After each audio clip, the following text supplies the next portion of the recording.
Hi everyone, this is Maria Rodriguez. The title of my article is The Implications of Teaching Content to ELLs. What my article is about. My article is about the difference of teaching a student English and teaching content in English. ELLs usually struggle in areas such as math, science, and social studies because they do not understand the vocabulary or concepts.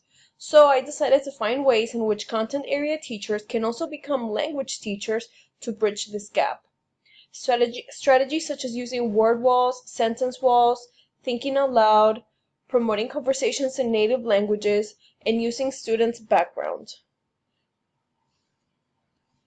The writing process. I chose to write about this because my students have been in bilingual education for a while, and this year they are in dual language. This means that math for them is in English. I am seeing them struggle, so they are the inspiration behind this article.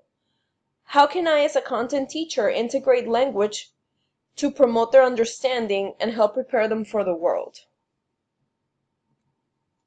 I decided to submit my article to the New Mexico English Journal because they have articles regarding English language learners and ways to improve their education. They accept articles about best practices, which is what I decided to write about. Best practices for English language learners in different content areas. Thank you.